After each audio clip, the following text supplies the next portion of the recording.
திருக்குறள் தொண்டர் திருமதி சிவகாமி சண்முக சுந்தரம் அவர்கள் சென்னையிலிருந்து. தமிழுக்கு முதல் வணக்கம். சங்கத்தமிழ் இலக்கிய பூங்காவிலிருந்து ஜெர்மன் தமிழருவி வானொலி நேயர்கள் அனைவருக்கும் சிவகாமி சண்முக சுந்தரத்தின் தமிழ் வணக்கம். நைனே விஜயன் ஐயா வணக்கம். நலமா இருக்கீங்களா? நீங்க? நானும் நலமாக இருக்கிறேன் ஐயா. சசிகலா அம்மா வணக்கம். வணக்கம். நலமா இருக்கீங்களா? இருக்கிறோம். நீங்கள்? ஆமாம் அம்மா, ஆமாம். நன்றி நன்றி அம்மா.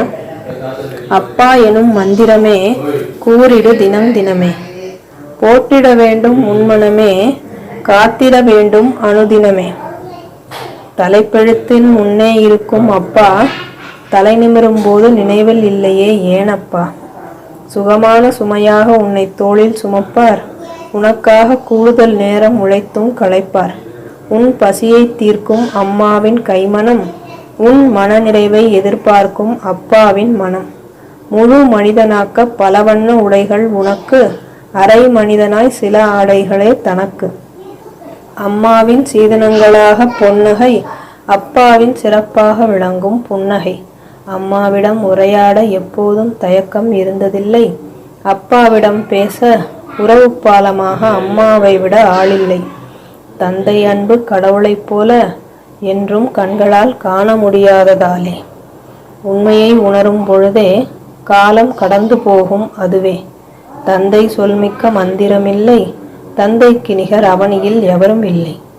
அம்மாவால் அடையாளம் காட்டப்படும் தந்தை, பிள்ளைகளை எப்போதும் மறவாத அவரது சிந்தை.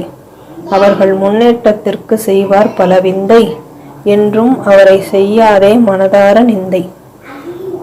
அவர் பிள்ளைகளின் முன்னேற்றத்திற்கு செய்வார் பல விந்தை, என்றும் அவரை செய்யாதே மனதார நிந்தை.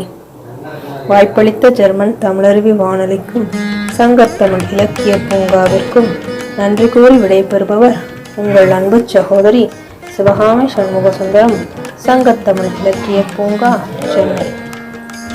ஆமாம், கடவுளே தன் வரமாக கிடைத்திருக்கிறார் என்று தந்தையாக தன் கவிதையிலே தந்திருந்தார் கவிஞர் சிவகாமி சண்முக சுந்தரம் அவர்கள்.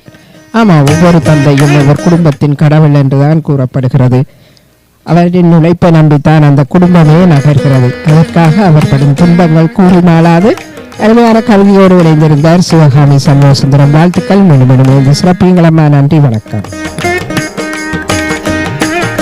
கேட்டுக்கொண்டிருப்பது கவிதை களம். இது தமிழருவி வானொலி, ஜெர்மனி.